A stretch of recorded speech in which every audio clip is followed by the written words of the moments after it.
11 1611లో నూర్జహాన్ మరియు జహాంగీర్ యొక్క వివాహం జరిగింది. మళ్ళీ 1611 అంటే మనకి ఇంకొక అంశం గుర్తుకు రావాలి. మళ్ళీ మచిలీపట్నంకి ఇక్కడ కెప్టెన్ హిప్పన్ నేతృత్వంలో ఒకటి గ్లోబ్ అనే నౌక కూడా వస్తుంది. బ్రిటిష్ వాళ్ళది గ్లోబ్ అనే నౌక కూడా ఇక్కడ వస్తుంది. అది 1611. దానికి అనుమతినిచ్చింది మహమ్మద్ కులీ కుతుబ్ షా అనేది గుర్తుంచుకోవాలి. ఇక్కడ నూర్జహాన్ మరియు జహాంగీర్ల వివాహం కూడా 1611లోనే జరిగింది. ఈ నూర్జహాన్ అసలు ఎక్కడ జన్మించిందంటే కాందహార్లో జన్మించింది. ఒకప్పుడు గాంధారాగా పిలువబడ్డ కాందహార్లో 1576లో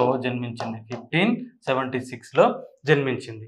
వీళ్ళ యొక్క ఫ్యామిలీ, నూర్జహాన్ యొక్క ఫ్యామిలీ భారత్కు రావడానికి సహకరించిన వ్యక్తి ఎవరంటే మాలిక్ మసూద్ అనే ఒంటెల వ్యాపారి.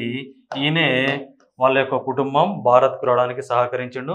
అదేవిధంగా వీళ్ళ కుటుంబం వచ్చిన తర్వాత అక్బర్ యొక్క ఆస్థానంలో కొన్ని ఉన్నత పదవులను వాళ్ళు పొందారు. దీంట్లో నూర్జహాన్ 1611లో జహాంగీర్ను పెళ్లి చేసుకుంది. ఈమె అసలు పేరు అడుగుతాడు. నూర్జహాన్ యొక్క అసలు పేరు అంటే మెహరున్నిసా అని గుర్తుంచుకోవాలి. మెహరున్నిసా అనేది ఆమె యొక్క ఒరిజినల్ పేరు. ఈమెకున్న బిరుదు అంటే మనం ఎడారి ఓడ అని చెప్పాలి. ఈమెనే ఏమని పేర్కొంటారంటే ఎడారి ఓడ అని ఓడగా పేర్కొంటారు. ఈ నూర్జహాన్ జహాంగీర్ను పెళ్లి చేసుకోవడానికి ముందే ఇంకొక అతన్ని పెళ్లి చేసుకుంది. ఆయన పేరు షేర్ ఆఫ్ఘన్ లేదా అలీ కులీ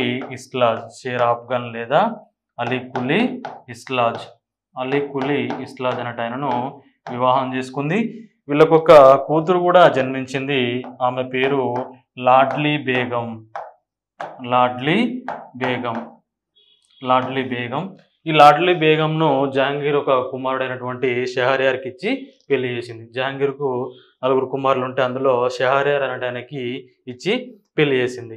ఇక్కడ జహాంగీర్కి సంబంధించిన ఆయన యొక్క కొడుకులు చూడండి ఒకసారి.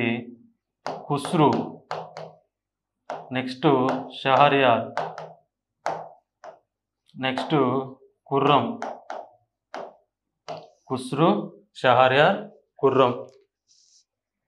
వీళ్ళు జహాంగీర్కి సంబంధించిన కుమారులు.